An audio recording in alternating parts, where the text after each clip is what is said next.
જય સિયારામ. હું છું દીપાલી ઇનામદાર.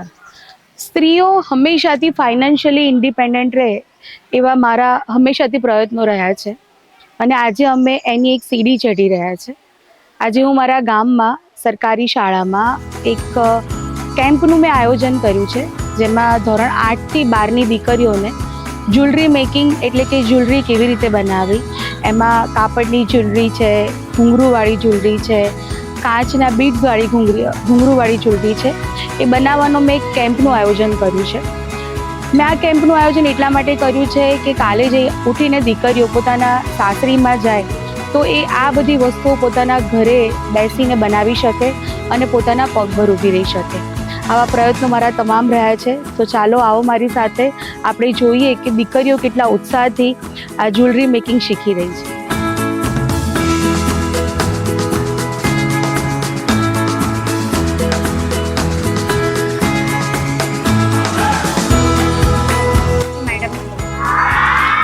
બધા એક સામટું નામ બોલશું આપણે બધા. શું છે એમનું નામ? બહુ સરસ. કોઈ બેન કીધું, કોઈ કે મેડમ કીધું, પણ દીપાલીબેન. દીપાલીબેન, આપણે જ્યારે આપણને નાનકડી આપણને થાય કે આપણે કંઈક છોકરીઓ માટે આવું કરવું છે, છોકરાઓ માટે આવું કરવું છે, નાના બચ્ચા માટે આવું કરવું છે, દીપાલીબેન કે અરે હું અહીંયા જ છું અને આપણને હેલ્પ કરવા માટે આવે છે. બરાબર? તો આજે આપણને હેલ્પ કરવા માટે 2 જણ આવ્યા છે. એક છે દીપાલીબેન અને એક છે ટવકા દીદી. બરાબર? તો દીપાલીબેને એક નક્કી કર્યું કે ગામની દીકરીઓને એવું શીખવાડીએ કે તમે ધીમે શીખી અને તમારા વેકેશન હોય ત્યારે વસ્તુ બનાવીને વેચી શકો. અને કેવી રીતે વેચવી, એને શું કરવું, એ પણ તમને દીપાલીબેન ગાઈડન્સ આપશે. હા, પણ તમને આપણા જે નાના જેને પોકેટ મની કહેવાય, શું કહેવાય? નાની વસ્તુ માટે આપણને એમ થાય કે પપ્પા પૈસા આપો ને, મમ્મી પૈસા આપો ને. તો આ પૈસા એવું નથી કે આનાથી આપણું ઘર ચાલે, પણ આ પૈસા આપણે ગલ્લામાં મૂકવાના, પછી બધાના બેંક એકાઉન્ટ છે. બરાબર? તો આપણે એક નક્કી કરીએ કે આપણે જ્યારે કમાઈશું તો પહેલા 500 રૂપિયા કમાઈએ ને, પહેલા 500 રૂપિયા, બરાબર, એ પહેલા 500 રૂપિયા આપણે આપણા બેંક એકાઉન્ટના ખાતામાં મૂકવાના. મૂકશો બધા? કે પછી પડીકા લાવશો, ચાંદલા લાવશો, ડ્રેસ લાવશો કે ચપ્પલ લાવશો? આ તમને એટલા માટે જ શીખવાડે છે કે તમે તમારા બેંક એકાઉન્ટમાં 500 રૂપિયાથી મૂકવાનું ચાલુ કરવાનું છે. બરાબર? બાકી તમારો જે શોખ છે, બીજું બધું લાવવાનું છે, એની માટે પછી મોટા થઈને જે કમાવ ત્યારે. સમજ પડી ગઈ બધાને? ઓકે. તો ટવકા દીદી આજે તમને 2 પ્રકારના ઓર્નામેન્ટ શીખવાડશે. એક છે કાપડમાંથી અને એક છે કાગળમાંથી. કાપડમાંથી એટલા માટે કે આપણી આસપાસ એવા કાપડના કટકાઓ ઘણા હોય. બરાબર? તો વસ્તુઓ લેવા જવા માટે, એટલે કે બુટ્ટીઓ ને બધું બનાવવા જવા માટે થઈને આટલો બધો ખર્ચો કરીએ માર્કેટમાં જઈને, અને પાછું ખર્ચો કરીને પછી પાછા બનાવીને વેચાવું નહીં તો? હા, એટલે ઓછામાં ઓછી કિંમતે આપણે વસ્તુઓ બનાવવાની છે અને એક નક્કી કરીશું કે આપણે આટલી કિંમતે વેચીશું. બરાબર છે? બીજું કે આજે બનાવ્યું કાલે વેચવા માંડવાનું એવું નહીં. ઓછામાં ઓછું આવી રીતે 3 થી 4 વાર શીખવાનું. કારણ કે આજના એક દિવસમાં એવું તો આપણને ના આવડી જાય કે કાલે આપણી દુકાન ખુલી જાય. બરાબર? એટલે આ ટાઈપનું વર્કશોપ કેટલા વાર? ઓછામાં ઓછું 3 થી 4 વાર આપણે કરીશું. એટલે આજે એક આખું વસ્તુ શીખ્યા, એ શીખ્યા પછી એનું પેકિંગ કેવું હોય, પેકિંગ કર્યા પછી આપણે કેવી રીતે એને વેચી શકીએ, એ બધું જ અમે તમને શીખવાડીશું. અને કિંમતમાં પણ એવું નક્કી કરીશું કે આપણે જે કિંમત નક્કી કરીએ ને એ જ કિંમતે વેચવાનું. કારણ કે ધારો કે આ 50 રૂપિયાની વેચે અને આ 30 રૂપિયાની વેચે, એવું નહીં. આપણી વલાસન સ્કૂલની જે પણ દીકરીઓ જે પણ બનાવે, કર્યું ને કે એક કિંમત નક્કી કરી દીધી હતી, તો આપણે એ જ રીતે રાખડીઓ વેચતા હતા ને, એવી જ રીતે બુટ્ટીઓમાં, ગળાના પેલામાં તમને અમે કિંમત નક્કી કરીને આપીશું, તમારે એ જ કિંમતે વેચાય તો વેચવાનું. બરાબર? ચાલો, હવે દીપાલીબેન તમને થોડી વાત કરશે. તો જો આ કેમ્પ આપણે એટલા માટે આ જે સેમિનાર રાખ્યો છે એ મેં સ્પેશિયલી મેઘનાબેનને કેટલાય ટાઈમથી કીધું હતું કે આપણે છોકરીઓ માટે એવું કંઈક કરીએ કે જેના કારણે એ આવી રીતે ઘરે પોતાના માટે પણ બનાવી શકે અને પોતે પગભર થાય, એના માટે બી આપણે આ સેમિનારનું આપણે આ આયોજન કર્યું છે. મેઘનાબેને બધું કહી જ દીધું છે એટલે મારે બહુ વધારે હવે કહેવાની જરૂર લાગતી નથી. અને ટવકા દીદી આ બધું એક આપણે ગ્રુપ બનાવીએ અને આપણે ચાલુ કરીએ, બરાબર છે. અને આવું આપણે 1 કે 2 વાર કરીશું ઓછામાં ઓછું. અને હા, સેમ ગ્રુપ સાથે તમે અત્યારે જે તમારું સર્કલ ગ્રુપ બનાવશો એમની સાથે જ આપણે ફરીવાર આવું કરીશું. એટલે તમે એટલા પ્રોપર થઈ જવા વસ્તુ બનાવવામાં કે તમે પણ પહેરી શકો અને બીજાને ગિફ્ટ પણ કરી શકો અને એને સેલ પણ કરી શકો, બરાબર.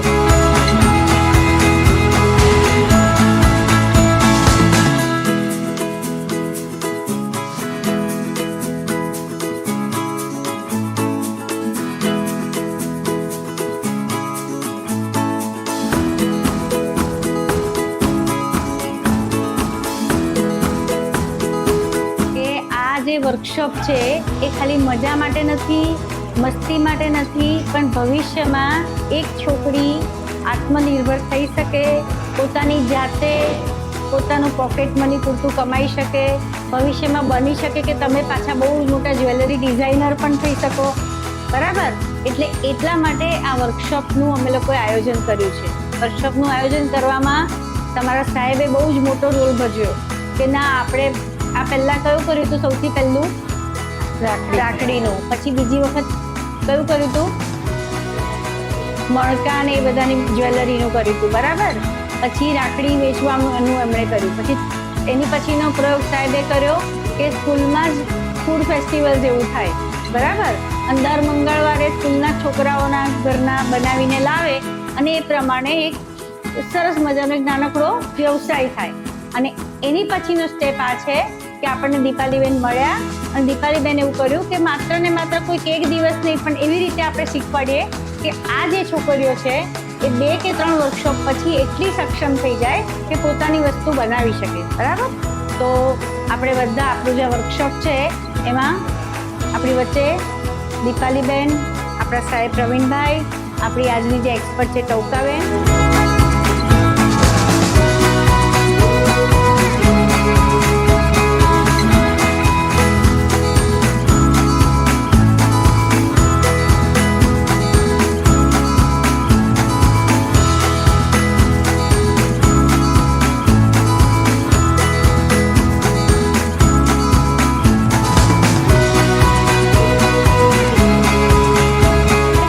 પહેરીએ છીએ. તો હવે એના માટે અલગ અલગ મોતી છે, અલગ અલગ શેપના તમે આવા મળી જ રહેતા હોય છે. આપણે જોયા હોય છે ને આવા મોતી, ઝીણા ઝીણા મોતી છે, પછી કલરફુલ મોતી છે,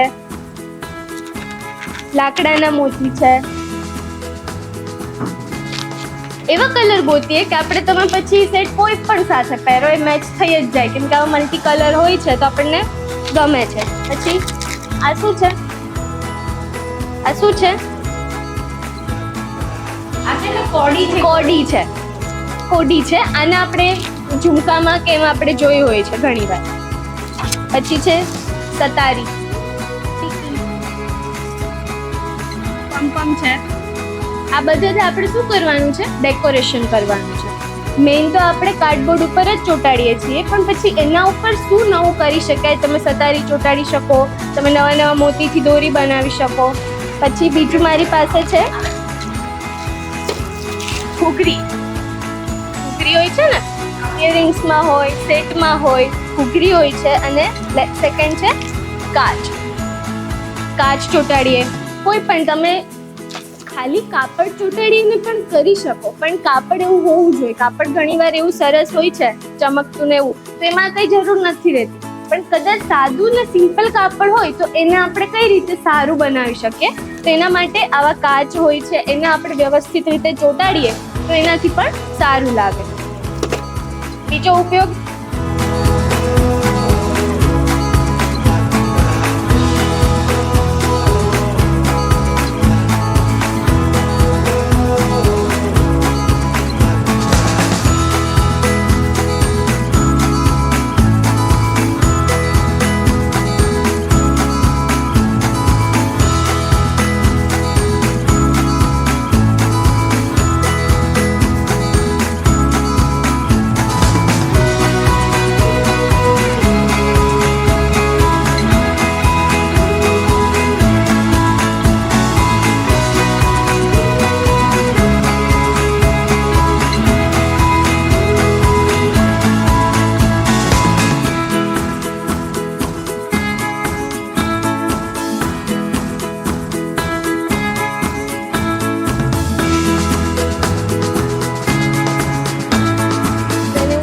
આ પૂઠું છે ને આ શું છે.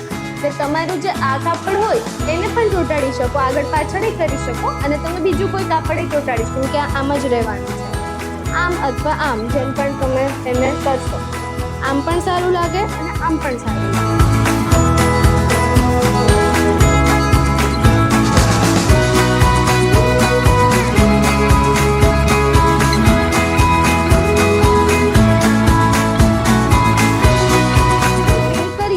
પાછો ટાંકો મારી દેવાનો, એટલે આવી રીતે થઈ જાય.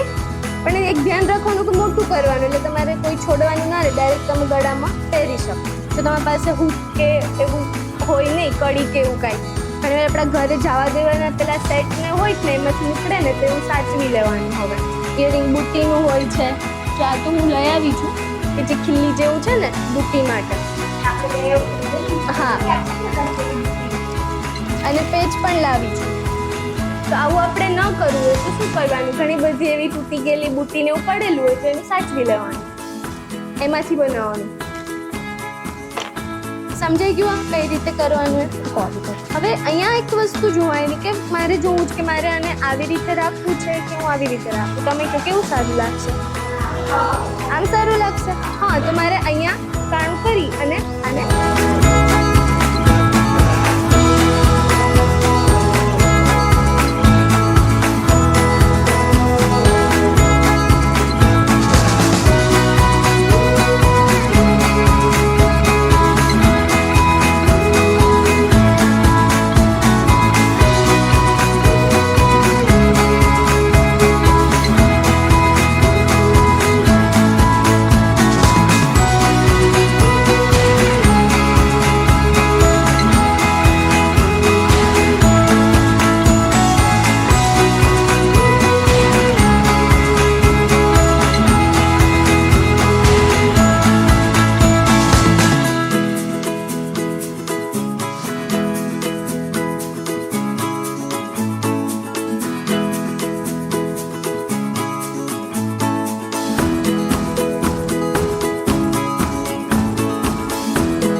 કર્યું ને, બતાવો મને. બસ આ પરફેક્ટ કર્યું. જો કેટલું એકદમ ટાઈટ અને નીટ કર્યું. જો આણે કેટલું સરસ કર્યું છે. જો આ ક્યાંથી પણ જરાય ફોલ નથી પડી રહી અને એકદમ એણે બધી જગ્યાએથી કટિંગ કરીને કર્યું છે. બસ આવી રીતે છે ને જે ઇયરિંગ્સ હતી ને બુટ્ટી એનું પણ કરો.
એકવાર ગ્રુપ તમારી રીતે જતું બનશે ઓકે હવે કઈ રીતે કરવાનું જો બધા શાંતિથી જુઓ તો અહીંયા કે આ કેવી રીતે બનાવે છે, ધ્યાનથી જુઓ બધા. આ સ્ટ્રીપ તમારી પાસે ટૂલ છે? આને સ્ટ્રીપ કહેવાય. શું કહેવાય? સ્ટ્રીપ. આ જે છે એ પેપરનું બનેલું છે. એક વસ્તુ ધ્યાન રાખવાની કે એમાં કોઈ કરચલી કેવું ના હોય. હવે આમાં તમે નાનું મોટું તમારી રીતે સાઈઝ છે અલગ કરીશું, પણ અત્યારે આપણે આખું આવે એવી રીતે જ શીખીએ. ઓકે, હવે હુક જોવો, તમે ગ્રુપમાં બેઠા ને બધા હુક જો યુ શેપનો દેખાય છે વચ્ચે આકાવાળો દેખાય છે. હવે જે સ્ટ્રીપ હોય અને આ જે શેપ છે એને આપણે સ્ટ્રીપની વચ્ચે રાખવાનો, આ ચીપિયાની જેમ પકડવાનો. શું કરું છું? રેડી? સમજાય છે? ક્યાં ટૂંકું છે? વચ્ચેનો જે પાર્ટ છે, જે વચ્ચેની ખાંચ છે ને, જે ચીપિયાની વચ્ચેની ખાંચ, એની અંદર આપણે પેપરને ગોઠવવાનું છે. સમજાણું? અને પછી એને આવી રીતે થોડુંક ઉપર રાખવાનું. કેટલો પાર્ટ? નાનો એવો પાર્ટ ઉપર રાખવાનો, ચીપિયાની ઉપર. દેખાય છે? પછી એને અંદરની બાજુ વાળવાનું શરૂ કરવાનું આવી રીતે. દેખાય છે? આવી રીતે વાળવાનું. અને આખો જે સ્ટ્રીપ છે એ આપણે પેપરની ઉપર ફૂલ બેન્ડ કરીને આમ ગોળ ફેરવીને વાળી દેવાની આવી રીતે. છે ને? સહેલું છે ને? એકદમ મસ્ત રીતે આપણે હાથને એકદમ ફિટ રાખવાનો ને એવી રીતે આપણે એને વાળવાનું. પહેલા શીખી જોઈ લો પછી કરજો.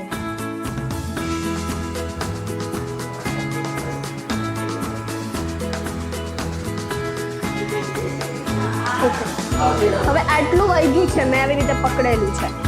હવે આમાં આપણે ફૂલ બનાવતા શીખીએ છીએ. પહેલા ફૂલની પાંદડીનો શેપ આપશું. એટલે સૌથી પહેલા તમારે શું કરવાનું, આને આપણે એકદમ ટાઈટ પકડશો ને એટલે આવું રહેશે. ધીમે ધીમે આમ છોડશો ને આમ ધ્યાનથી, એટલે આને આમ છૂટું પડશે. થોડું દેખાય તમને? થોડુંક છૂટું પાડવું પડશે. શું કામ? કેમ કે એકદમ અડીને હશે ને તો એ નાનું એવું રહેશે. અને આપણે એને આવી રીતે છૂટું પાડશું ને, ઢીલું કરશું ને, તો તમને આવીને સમજાવીશ. આવી રીતે ઢીલું કરશો ને આમ એટલે મોટું થતું જશે. જો દેખાય છે મોટું થયું? દેખાણું? પણ ધ્યાન રાખવાનું કે વિખાવું ન જોઈએ. અને જે એજ છે, મતલબ આ જે ઉપરની છે એના ઉપર થોડી કોલ લગાડી અને એને આપણે આમ ચિપકાવી દેવાનું. ત્યારે પહેલા તમારે એક પ્રોપર શેપ આપવો પડશે ઢીલું કરીને. મેં આવડી ફૂલની પાંદડી મારે કરવી છે. દેખાય છે? તો મેં એને એકદમ લૂઝ કરી દીધું છે. અને જે પાછળનો ભાગ છે આ એને મારે અહીંયા ચોંટાડી દેવાનું છે.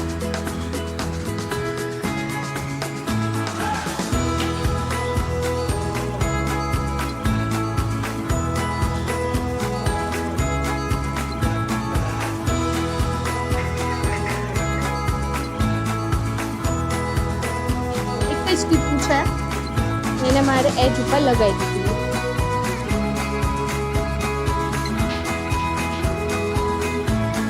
આવું થયું. દેખાય છે? દેખાય છે? દેખાણું? આપણી પાસે એક એવું રાઉન્ડ છે. હવે આને શેપ આપતા શીખવાનું છે. હવે આપણે પાણીનું ડ્રોપ બદામ શેપ જોયો છે ને, એવું ફૂલ કરીએ ને, એવી પાંદડી હોય ને ફૂલની, એના માટે આપણે આને આમ નીચેથી પકડી રાખશું. કેમ કે આ ગોળ જ છે. ઉપરથી આણી કરવા માટે આ એકદમ દબાઈ દેવાનું વ્યવસ્થિત. દેખાણું? થયું?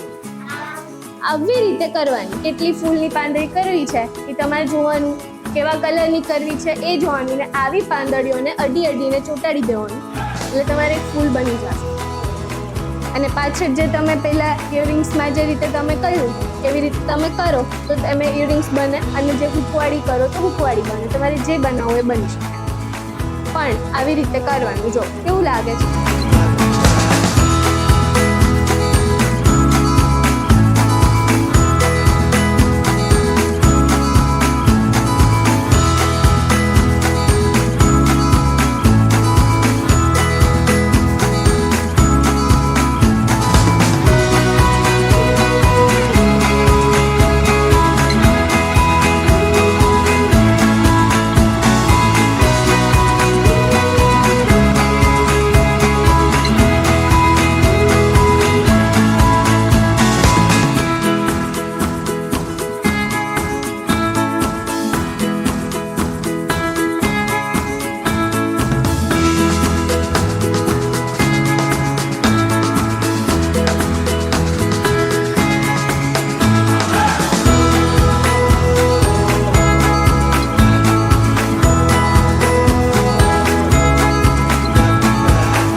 10:30 વાગે ચાલુ કરતી સવારે.